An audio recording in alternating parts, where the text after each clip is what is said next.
का काम है। भय, आतंक, मुसीबत डालना, लोगों को डराना, जमीन कब्जा करना, पैसा वसूली करना, यही इनका काम है कि नहीं है? मैं गलत तो नहीं कह रहा हूं भाई? ये रिपोर्ट कार्ड लेकर के जाने की ताकत है तो भारतीय जनता पार्टी।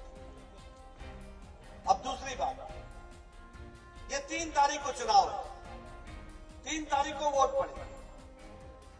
ये कोई त्योहार के रूप में से होता है, त्योहार है ये, लेकिन त्योहार में आप भगवान को ठीक से पूजा करके फूल चढ़ाते हो कि नहीं चढ़ाते हो, आप अपने इष्ट देवता को मानते हो कि नहीं मानते हो, इसको आपको तय करना है। 3 तारीख ये उपेंद्र जी को विधानसभा में भेज करके विधायक ही बनाने का रास्ता नहीं है। हम उनको सिर्फ विधायक बनाने नहीं आए हैं, हम उनके माध्यम से फेफना की तस्वीर, उत्तर प्रदेश की तस्वीर और भारत की तस्वीर बदलने आए हैं। इस बात को हमको समझना।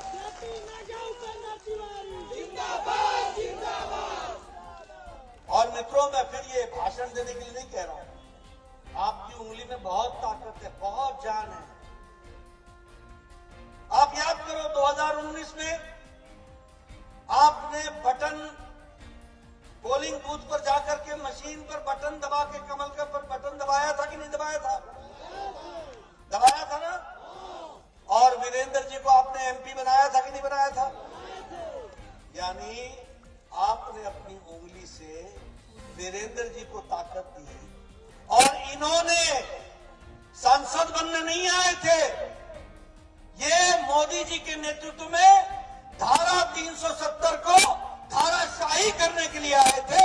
और उसके लिए आपकी उंगली से मिली ताकत इनको जो मिली, इन्होंने 6 अगस्त को 2019 को पार्लियामेंट में बटन दबा करके एक देश में 2 निशान, 2 विधान, 2 प्रधान नहीं चलेंगे, इसको साकार किया। मोदी जी की इच्छा शक्ति को पूरा किया और अमित शाह की रणनीति को पूरा किया और धारा 370 को धाराशाही कर दिया। यह है आपकी ताकत।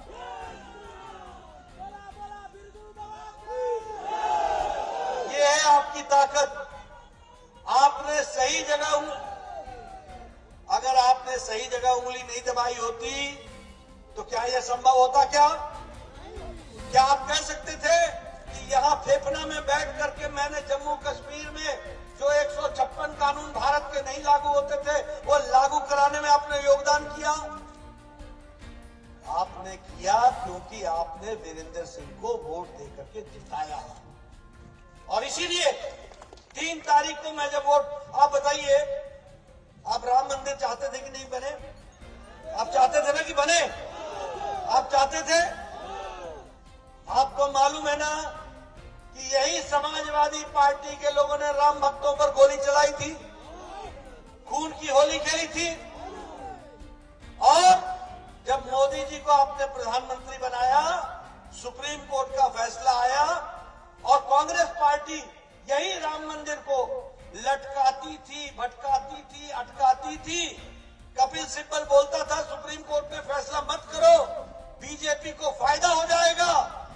आपने मोदी जी को चुना, सुप्रीम कोर्ट का फैसला आया, सारे रास्ते में से अड़ंगे हटे और अब भव्य राम मंदिर बन रहा है अयोध्या में। ये बात हम लोग,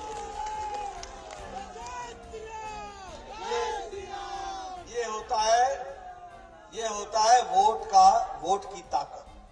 ये होती है उपेंद्र को चुनने का अर्थ क्या है, वीरेंद्र अलमस्त को चुनने का अर्थ क्या है, ये हमको समझना चाहिए। आप बताइए, हमारी मुस्लिम बहनें 13वीं शताब्दी के दंश 3 तलाक से ग्रसित थी कि नहीं ग्रसित थी? दुखी थी कि नहीं थी? और सुप्रीम कोर्ट ने कहा था कि इनको आजाद करो। किसी नेता में ताकत नहीं थी, सब तुष्टीकरण के राजनीति में दबे हुए थे। ये मोदी जी को आपने प्रधानमंत्री बनाया और मोदी जी की इच्छा शक्ति थी और फिर वीरेंद्र अलमस्त ने अपनी उंगली से बटन दबा करके 3 तलाक को सदा सदा के लिए समाप्त कर दिया। ये ताकत,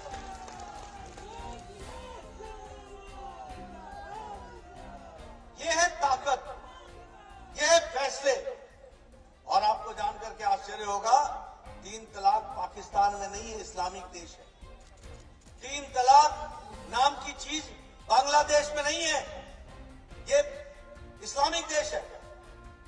अफगानिस्तान में नहीं है, ईरान में नहीं है, इराक में नहीं है, सीरिया में नहीं है। ये हमारे ही भारत में सेकुलर देश में 3 तलाक चल रहा था और करोड़ों बहनों को 13वीं शताब्दी का दंश और काला कानून सहना पड़ रहा था। उनको आजाद करने का काम किया तो मोदी जी के नेतृत्व ने किया। आपकी उंगली ने जो बटन दबाया था, जिसके कारण वीरेंद्र मस्त ने दबाया बटन और 3 तलाक से आपको मुक्ति दिला दी, इस बात को समझना चाहिए। इसलिए मित्रों, जब मैं ये सारी बातें करता हूं तो मैं हमेशा कहता हूं कि आपका बहुत बड़ा योगदान है, इसको हमको समझना चाहिए। हमारी पार्टी भारतीय जनता पार्टी मोदी जी के नेतृत्व, गरीब, वंचित, पीड़ित, शोषित, दलित, अंतिम पायदान पर खड़ा व्यक्ति समाज में, महिला शक्ति, युवा शक्ति, किसान, इनको मुख्य धारा में लाने के काम करने वाली पार्टी है। हम कोई गद्दी पर बैठने नहीं आए हैं, उपेंद्र जी गद्दी पर बैठने नहीं आए हैं, मंत्री पर सुशोभित होने नहीं आए हैं। एमएलए बन करके, मंत्री बन करके आपकी तस्वीर और तकदीर बदलने आए हैं, इस बात को हमको ध्यान रखना है। और इसीलिए जब मैं कहता हूं, अब ये जनधन योजना की बात होती है, मोदी जी का लोग बखौल उड़ाते थे कि ये जनधन खाता खोलने से क्या होगा, खाता खोलने से क्या होगा। खाता खुलने से ये हुआ कि जो कोरोना में लॉकडाउन लगा था और जब पोस्ट ऑफिस बंद था, जब बैंक बंद था, जब मनी ऑर्डर नहीं भेज सकते थे, जब पोस्टमैन नहीं जाता था, तो मोदी जी का 20 करोड़ बहनों को उनके खाते में, जनधन खाते में 500 रुपए पहुंचा और उनके चूल्हा जलने का इंतजाम हुआ कि नहीं हुआ, मिला था कि नहीं मिला था। आप देखिए, प्रधानमंत्री आवास योजना, आज 1.5 करोड़ लोगों के आवास, पक्के मकान बने और बीच में कोई बिचौलिया नहीं है, सीधे पैसा मोदी जी का पहुंचता है। और घर बनते, कैसे घर बनते? रसोई घर अलग, उसमें गैस का चूल्हा, साथ में सिलेंडर और उसके साथ साथ शौचालय अलग से, घर अलग से। और घर का मालिक मालिक नहीं होता, घर का मालिक मालकिन होती है, ये भी हमको समझना चाहिए। ये महिला सशक्तिकरण। और कितने घर बने? 1 करोड़ 56 लाख से ज्यादा। और अभी इस साल 60,000 करोड़ रुपए इस बार बजट में रखे और 60,000 के बजट में 80 लाख मकान 1 साल में बन करके तैयार होंगे, ये हमको ध्यान रखना। इसी तरीके से अगर मैं बात करूं, 18,000 गांव थे जिनको बिजली नहीं था, सौर ऊर्जा के लाइट को लेकर के चलते थे और बच्चे पढ़ते थे। 1000 दिन के अंदर मोदी जी ने 18,000 गांवों में बिजली पहुंचाई और 2.5 करोड़ लोगों के घर में बिजली पहुंचाई सौभाग्य योजना के तहत। ये भी याद रखिए। यहां बैठे उपेंद्र जी एमएलए साहब और एमपी साहब, आप भी एमएलए रहे। एक समय में क्या होता था, अगर कोई घर वाला बोलता था कि हमारे घर में बिजली पहुंचा दो, तो जूनियर इंजीनियर एहसान मार के बोलता था, तार है ही तारा पास ना, तो पहले तार खरीद के लिया। बोलता था कि नहीं बोलता? बोले 100 मीटर लगी, बोले 200 मीटर, तो 100 तू खरीदा, 100 हम देंगे, मतलब 100 मीटर देंगे तो एहसान देंगे। और साथ में क्या बोलता था, क्या खंबा लगी, खंबा में खुद बोल, ऐसे ही था ना। बोले क्या खंबा लगे, बोले 3 खंबा। तो गांव वाला का बोलिए कि जाकर खंबा उठा करके ले जा गांव में, तो हमारा बताइए था कि नहीं था? यही था कि नहीं था? अब सौभाग्य योजना के तहत 10 दिन के अंदर कोई फॉर्म भरेगा तो मोदी जी का जूनियर इंजीनियर पहुंच करके बिजली लगाएगा, योगी जी का इंजीनियर आकर के बिजली लगाएगा।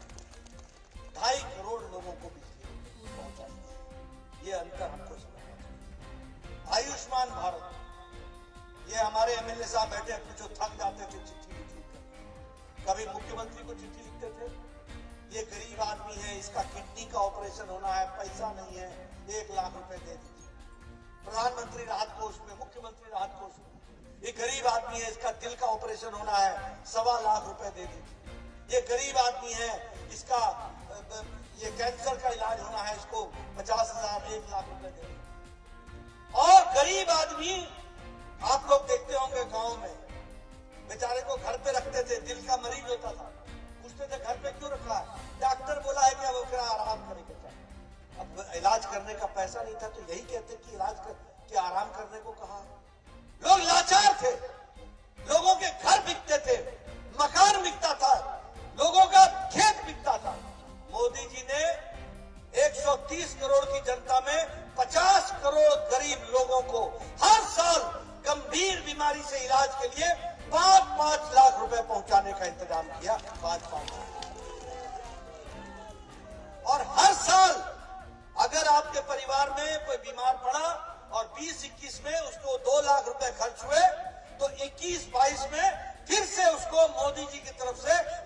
लिए 5 लाख रुपए पहुंच जाएगा, उसका इलाज होगा।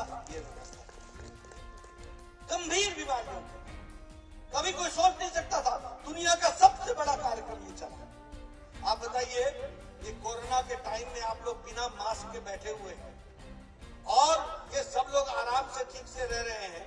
तीसरी वेव भी आकर के चली गई। बताइए, ये मोदी जी का टीका था ना जिसने आप सब लोगों को बचाया? मोदी जी का टीका था कि नहीं था? ये मोदी जी का वैक्सीन, इसने भारत देश को बचा लिया। ये याद रखना, ये सब लोगों को जो जीवन मिला है ये उसके कारण मिला है। और फिर मैं कहने के लिए नहीं कह रहा हूं, पूर्व स्वास्थ्य मंत्री रहा हूं। चिकन पॉक्स की दवा इस देश में आने में 20 साल लग गए। टेटनस की दवा इस देश में आने में 25 साल लग गए। पोलियो की दवा इस देश में पहुंचने में 35 साल लग गए। जापानी बुखार जो गोरखपुर में हुआ था, इसकी दवा 1906 में आ गई थी और भारत में पहुंची थी 2006 में, जब योगी जी गोरखपुर के सांसद बने, तब जाकर के पहुंचे। इतने साल लग गए। लेकिन मोदी जी ने 2020 में कोरोना आया और 2020 में अप्रैल में उन्होंने टास्क फोर्स बैठाया और 2021 के जनवरी में 9 महीने के अंदर एक नहीं 2 टीके देकर के देश को बचाने का काम किया। ये भी हमको याद है। और अखिलेश बाबू ने क्या किया? टीके का ट्रायल नहीं हुआ है। ट्रायल नहीं हुआ है। 3 तारीख को 13 ट्रायल हो जाएगा। यूपी की जनता ट्रायल कर देगी। लोगों को गुमराह किया, लोगों को भड़काया, लोगों को गलत तरीके से बताया। उत्तर प्रदेश की जनता के साथ गुमराह करने का काम किया। एक तरीके से उत्तर प्रदेश की जनता के साथ छल किया तो अखिलेश ने किया। क्या कहा? ये बीजेपी का टीका है, ये मोदी का टीका है। मैं आजकल अखिलेश से पूछता हूं, कैसा लगा मोदी टीका? आजकल खुद लगा के घूम रहे हो कि नहीं? तुम्हारे पूज्य बापूजी लगा करके घूम रहे हैं कि नहीं घूम रहे? अरे ये मोदी जी है जिनने तुम लोगों की जान बचा ली, याद रखना। और इस बात को तुम लोगों की नहीं, उन दोनों की। आपकी तो बचाई बचाई, वो भी जो घूम रहे हैं ना, वो भी मोदी टीका लगा के ही घूम रहे हैं। ये बात हमको समझनी चाहिए। इसलिए मित्रों, अब ये प्रधानमंत्री गरीब कल्याण अन्न योजना, आप बताइए, कोरोना में पिछले बार जब पिछली सदी में जब महामारी आई थी 100 साल पहले, तो बीमारी से ज्यादा लोग भुखमरी से मर गए थे। और मोदी जी ने बताइए 80 करोड़ की जनता को पिछले मार्च 2021 के मार्च से अनाज पहुंचाया कि नहीं पहुंचाया है? बहनों को अनाज मिला है कि नहीं मिला है? 10-10 किलो मिला है कि नहीं मिला है? और मोदी जी का अलग से मिला है, योगी जी का अलग से मिला है। नमक मिला है कि नहीं मिला है? तेल मिला है कि नहीं मिला है? और चना मिला था कि ना? ये प्रधानमंत्री गरीब कल्याण अन्न को पहुंचाना और इस देश को संभाल के रखना। और ये छोटी संख्या नहीं है। यहाँ 23 करोड़ है और 130 करोड़ का देश।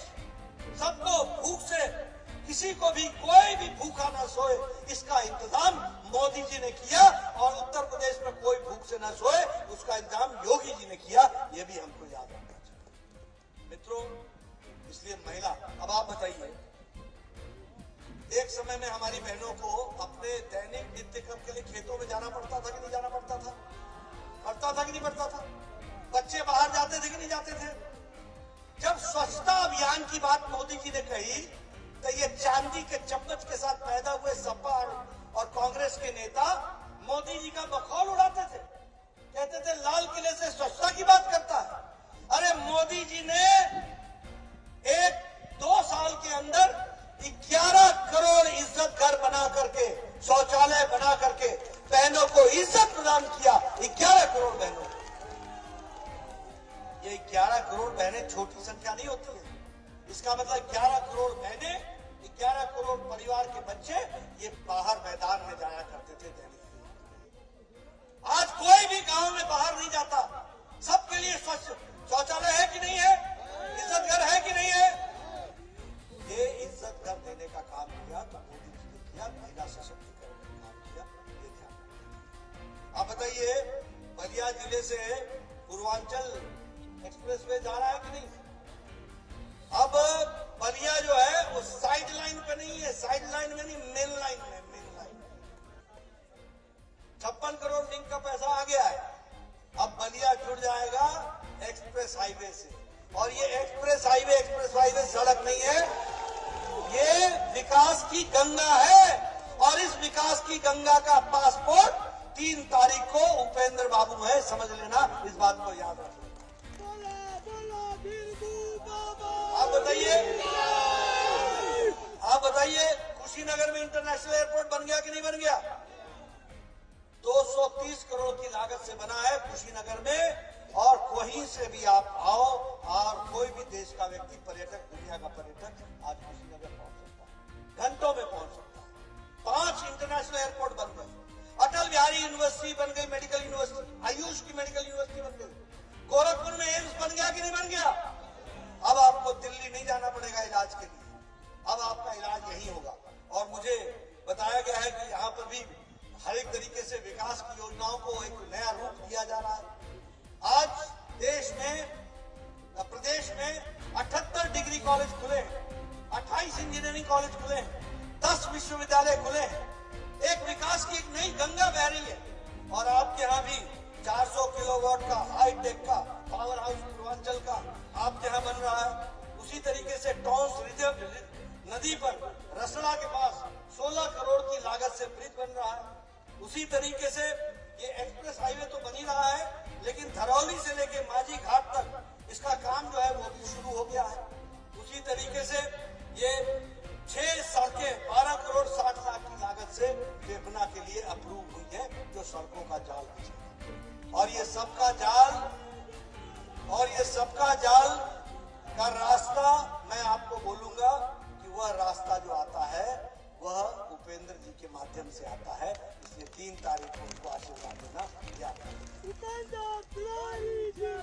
मित्रों, आपको जान करके खुशी होगी कि इस साल का जो बजट निर्मला जी ने पेश किया है, 1 साल में 60 लाख लोगों को नौकरी, युवाओं को मिलेगी। 60 लाख बजट में उसका प्रावधान है।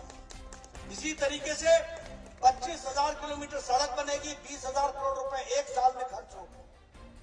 लगभग 1 करोड़ 80 लाख मकान बनेंगे और इसमें 48,000 करोड़ रुपए खर्च होगा। और 3 करोड़ 80 लाख लोगों के घरों में पानी पहुंचाया जाएगा, जिस पर 60,000 करोड़ रुपए खर्च होगा। ये इस साल के बजट की बात कर रहा हूं और 22-23 की बात कर रहा हूं। उसी तरीके से मित्रों, मैं आपके साथ कुछ और बातें चर्चा करना चाहता हूं। आज उत्तर प्रदेश को योगी जी ने 7वें नंबर के इकोनॉमी से, 7वें नंबर के आर्थिक जगत से उठाकर दूसरे नंबर पर उत्तर प्रदेश को खड़ा किया। जो कभी बीमारू राज्य कहलाता था, आज वहां पर दूसरे नंबर पर आप खड़े हैं। एक बार आप लाइसेंस उपेंद्र जी को दोगे, उत्तर प्रदेश पहले नंबर पर जाके खड़ा हो जाएगा। ये आपको याद है। उसी तरीके से जैसे मैंने कहा, हम लोगों ने तय किया कि किसान को सिंचाई के लिए बिजली मुफ्त मिलेगी, बिल्कुल मुफ्त दी जाएगी। उसी तरीके से बहनों के लिए, बच्चों के लिए, जो पढ़ने वाले हैं उनके लिए मोपेड स्कूटर की व्यवस्था बच्चों के लिए, और नौजवान युवाओं के लिए 2 करोड़ लैपटॉप और टैबलेट पहुंचाए जाएंगे ताकि वो विकास में अपना योगदान दें। मित्रों, आप जानते हैं कि योगी जी के पहले उत्तर प्रदेश में माफिया राज था कि नहीं था? था कि नहीं था? आतंकवाद था कि नहीं था? अभी जब से योगी जी आए हैं, माफिया राज समाप्त हुआ है कि नहीं हुआ है? गुंडा राज समाप्त हुआ है कि नहीं हुआ है? पीछे आवाज नहीं आ रही है, गुंडा राज समाप्त हुआ है कि नहीं हुआ है? मित्रों, यह योगी जी के आने के कारण हुआ है। और अब हम लोगों ने तय किया है कि 6 सेंटरों पर एंटी टेरर कमांडो स्क्वाड का सेंटर बनेगा, आतंकवादी विरोधी कमांडो स्क्वाड। और कहां बनेगा? देवबंद में बनेगा, बहराइच में बनेगा, आजमगढ़ में बनेगा, रामपुर में बनेगा, मेरठ में बनेगा, कानपुर में बनेगा, बहराइच में बनेगा। अब कहीं भी कोई भी आतंकवादी घटना करने की हिम्मत उत्तर प्रदेश की धरती पर नहीं कर सकेगा। इस बात को आपको ध्यान रखना।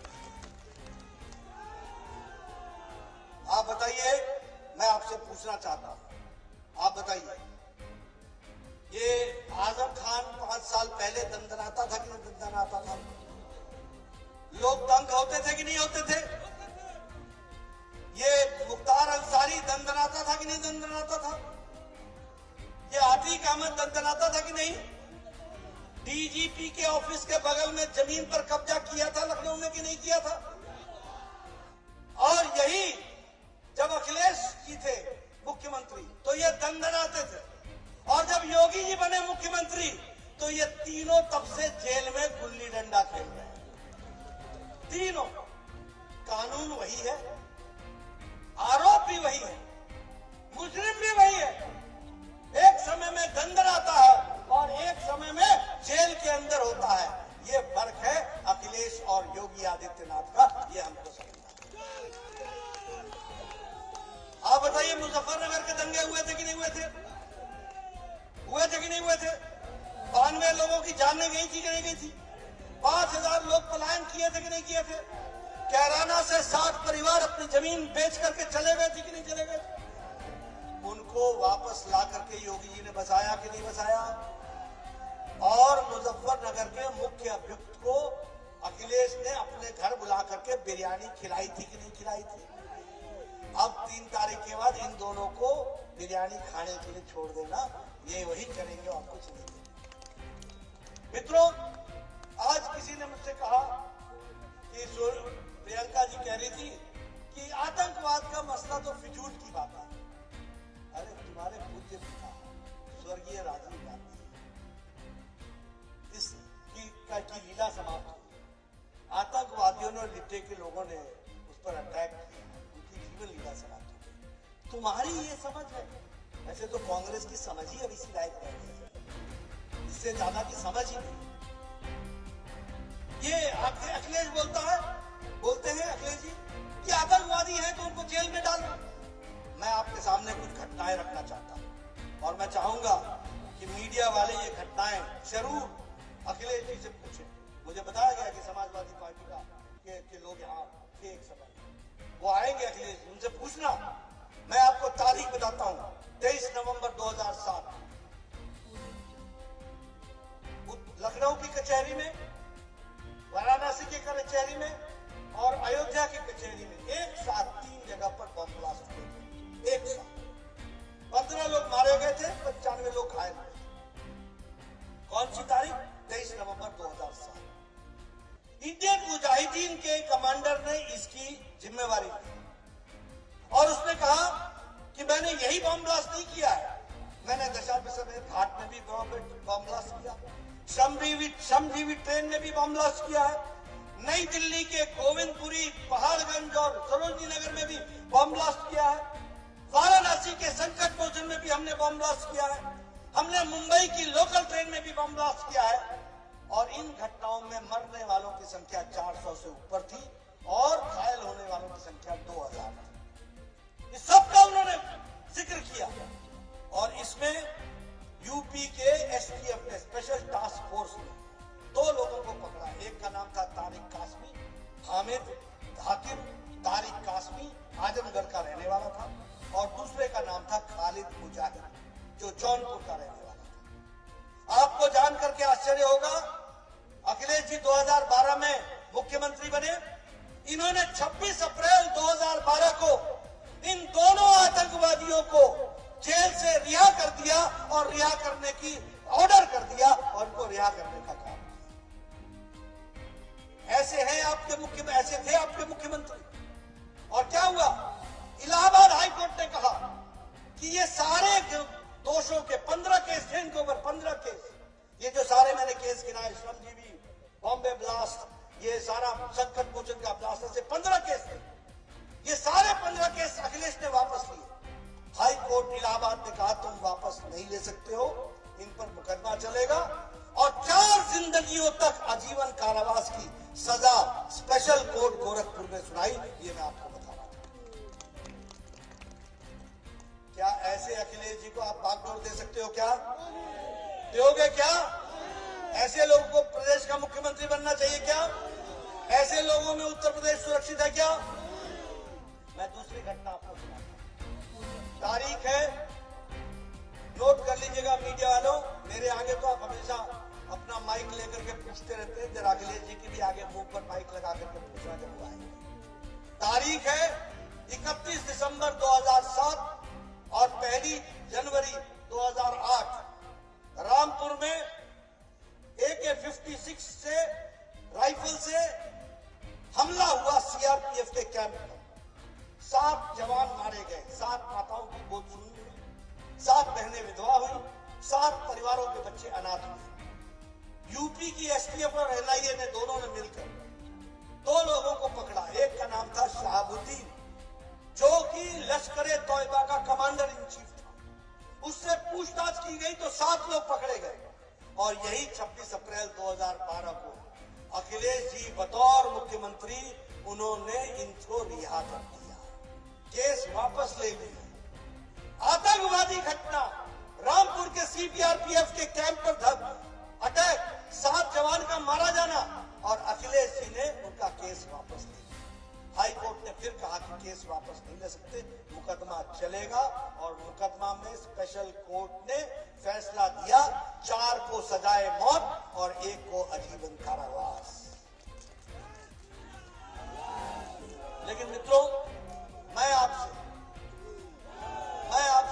ये पूछना चाहता हूं कि क्या एक मुख्यमंत्री शपथ लेता है कि मैं ईश्वर की शपथ लेता हूं कि मैं संविधान की रक्षा करूंगा।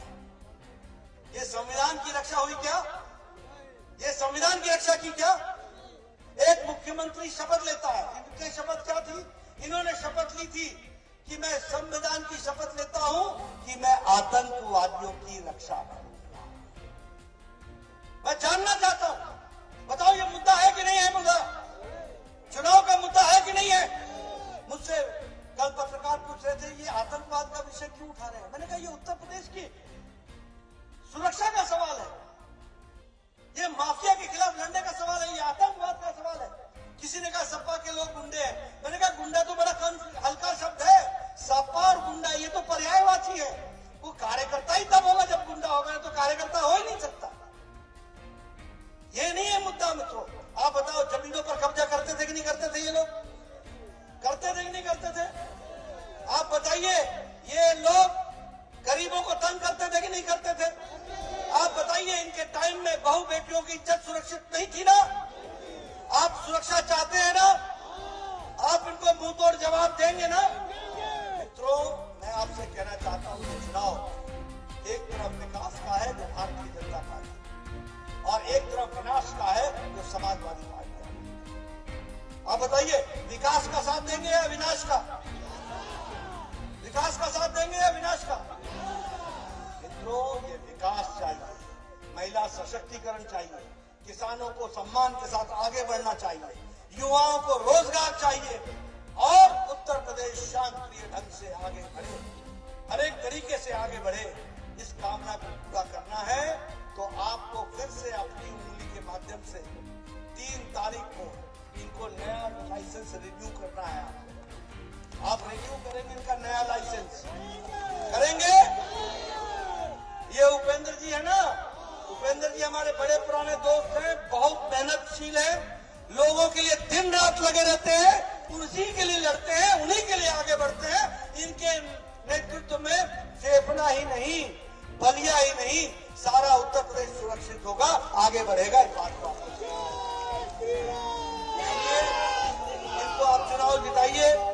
ये संवेदनशील प्रत्याशी जो गरीबों की सेवा, दलितों की सेवा, पिछड़ों की सेवा, जो अंतिम पायदान पर खड़ा है उसकी सेवा करने वाले हैं। बोलिए, जिताएंगे ना? महिला शक्ति जिताएंगी ना? युवा शक्ति जिताओगे ना? आप सबका बहुत बहुत धन्यवाद। जय भारत, जय उत्तर प्रदेश, जय फेफड़ा।